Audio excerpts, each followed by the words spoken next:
Hello everyone, this is Johannes. And this is Cinema. And you are watching Board Gaming Ramblings. And today we are taking a look at Amritsar, the Golden Temple. This is a new game from Ludonova, designed by David Heroes. It plays from 1 to 4 players in 30 minutes per player. This is a review copy of the game that we got from the publisher to make some content before Spiel, which is only 1 week away. Yay! Only 1 week! We're very excited. Yes, if you are going to Spiel, you can come and meet us. We're going to be on Friday. At the Chili Fox booth from 14 to 18. And Saturday. At the Aporta booth from 10 to 14. I think they're like very close. Yes. Probably like the same place, I think. I figure. I think they're not like, the one is in another country. That would be weird and not funny. Okay, we're also going to do daily vlogs. Yes, so if you're not going to be at Spiel, please join us virtually. Or if you are there and you just want to get more of that Spiel feeling in the middle of the night when we publish the videos. Yes. But enough about that. Let's talk about Amritsar, the Golden Temple. In this game, you are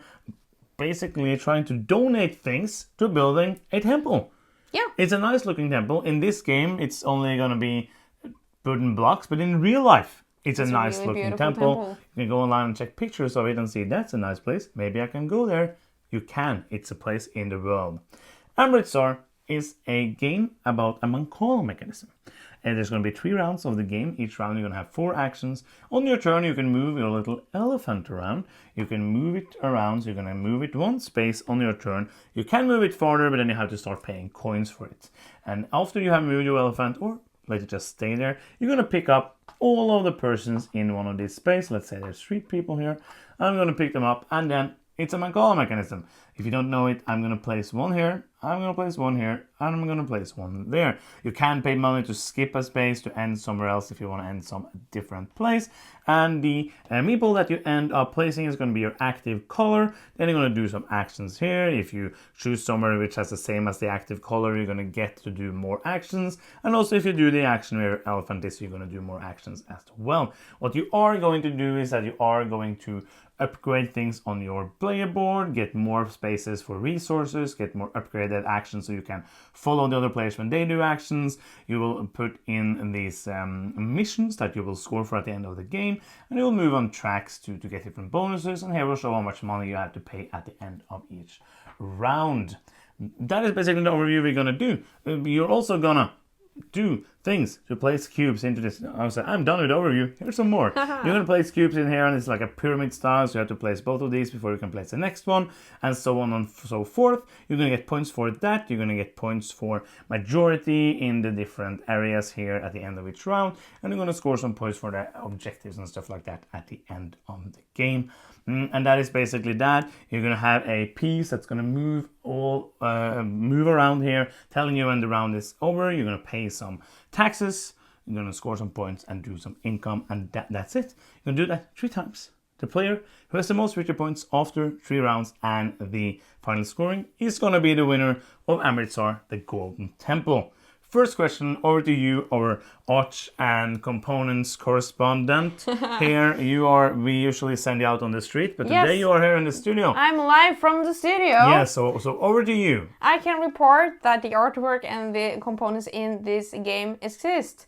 It does. I like the nice sturdy pieces in this game. I love the size of the elephants. Yes. And that they actually have the physical cubes that you're putting out in the little I don't know, compartment. Basket? Yeah, and I like the components overall. I think it's a nice quality. Art style, it's not my favorite. No. I think the pictures on the board look a little like...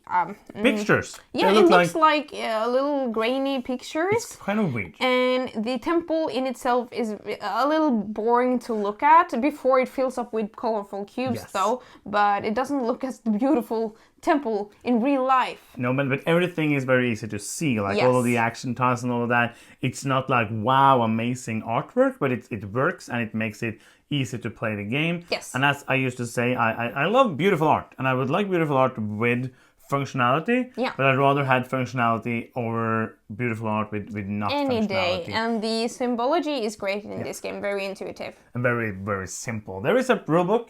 Yes. We talk about this all the time. There are rulebooks in most games. This rulebook has 15 pages. And one thing you're going to see right now is that it has a blue background with a different painting, like the painting of the temple on it, which makes it a bit hard to read. Yeah.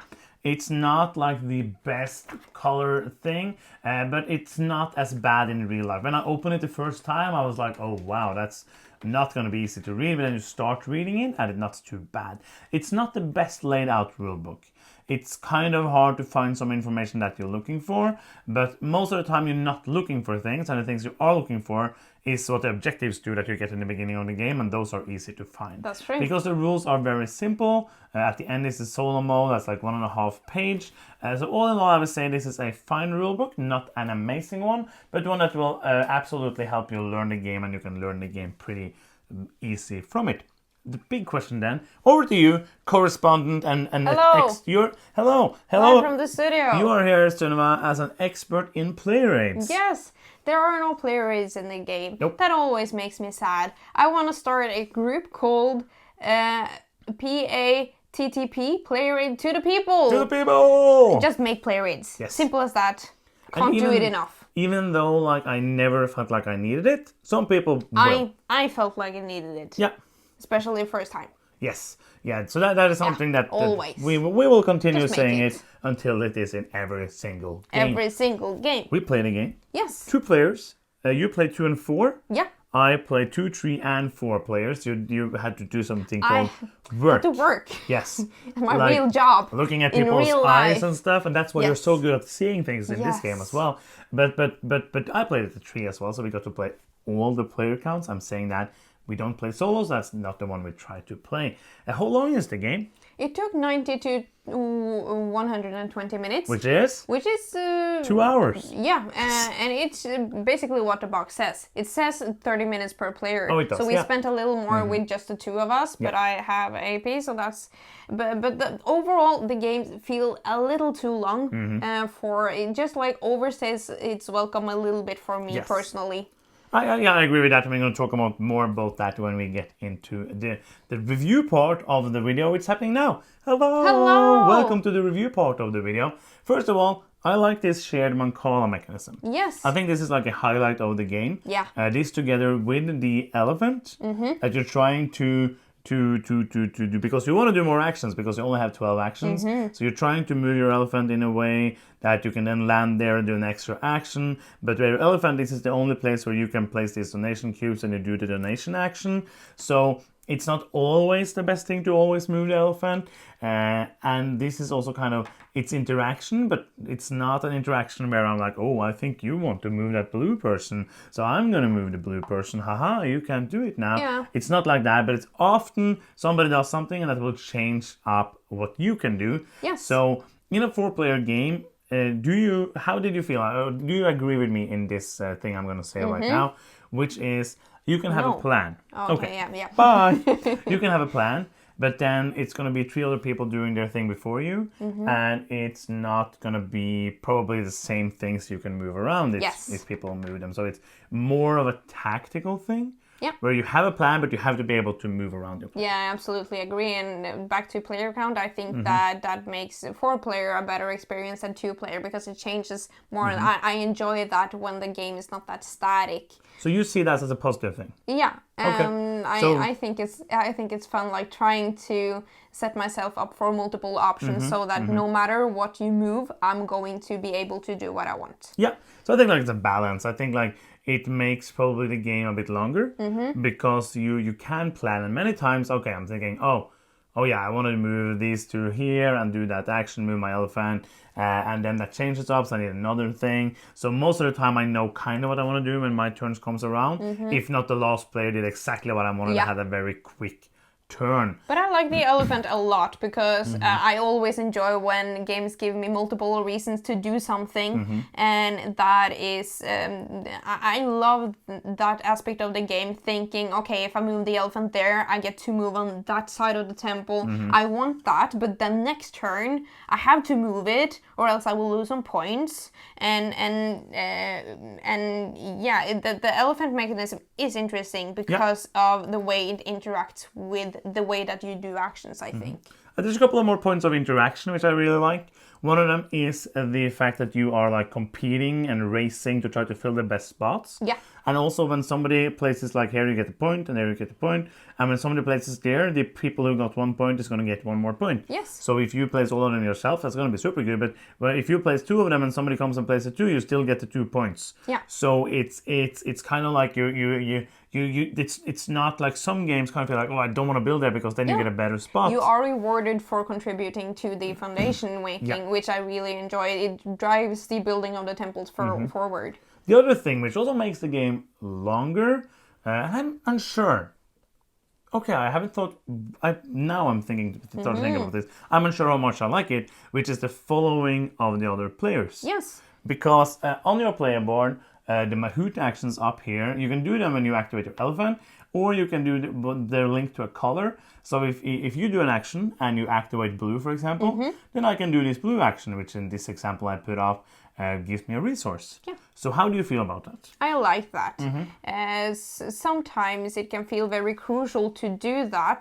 Upgrading your player board is a very cool mechanism in this game, and it feels very important to do, especially those following actions, because you don't have a lot of actions in the game, so to follow others is very powerful. I love that you can decide what kind of following actions you want to have there. Yeah. So you can have both actions that you have to spend resources to do. So even though a player, for example, do trigger the white worker, you might not be affording to do that, or you can do just put the abilities to just give you stuff. And sometimes I actually chose actions depending on, now it's a good reason for me to use blue because that's not going to help 2 other players, only one of them.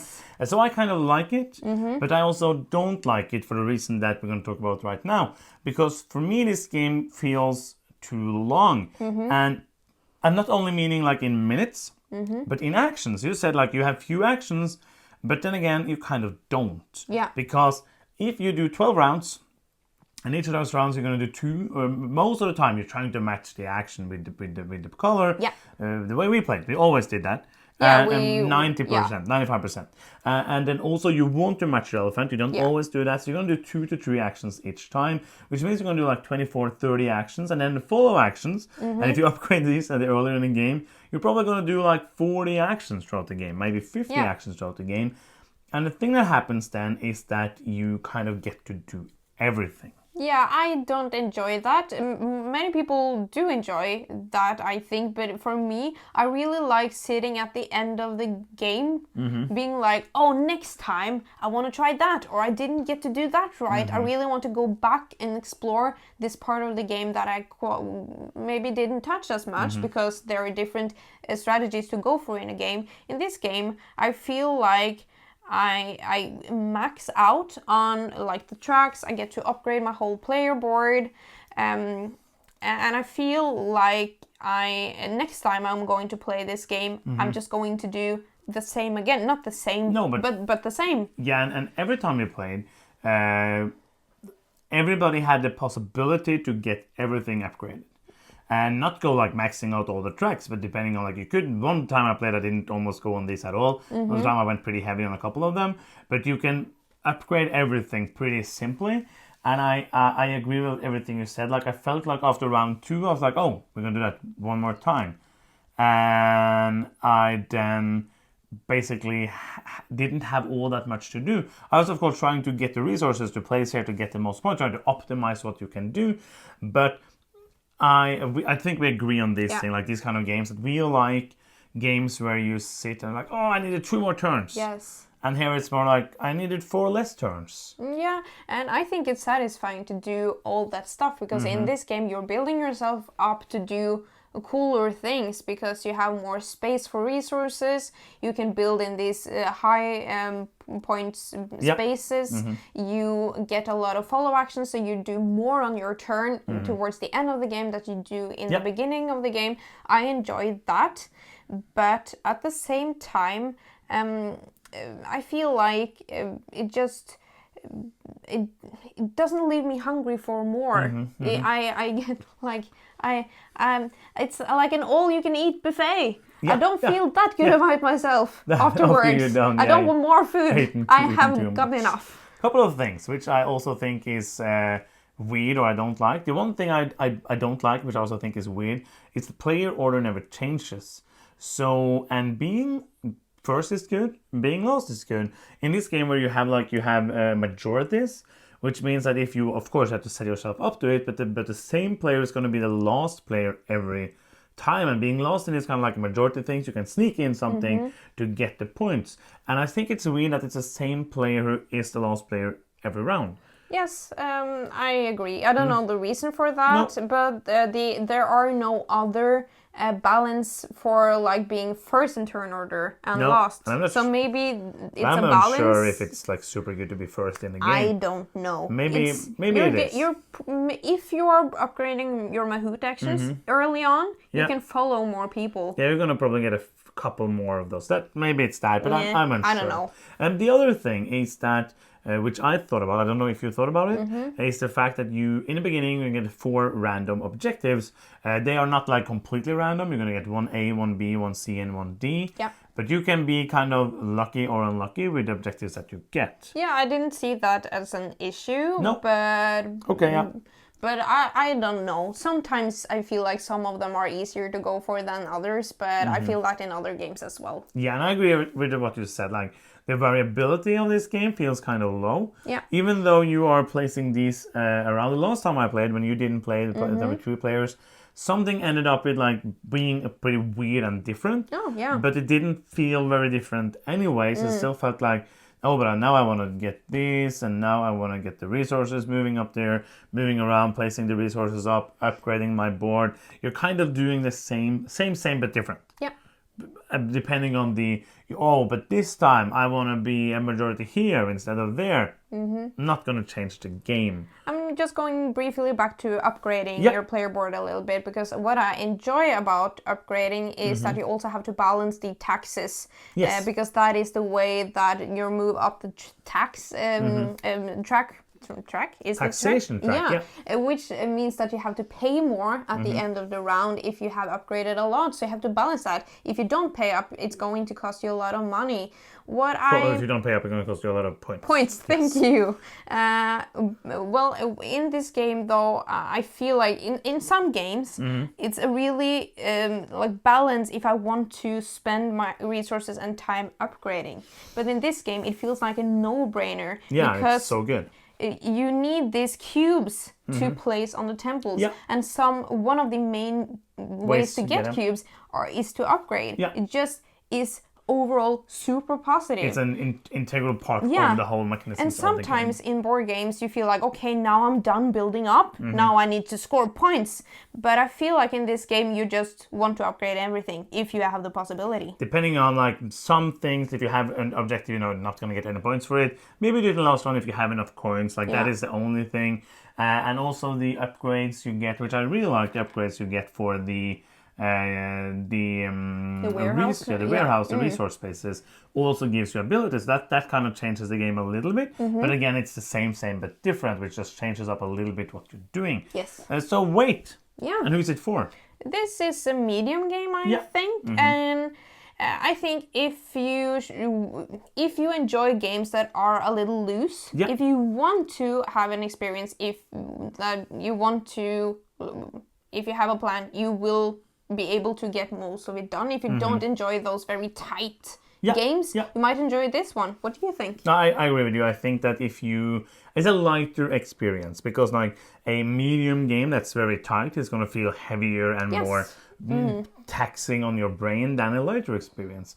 This still has meaningful decisions, I would say.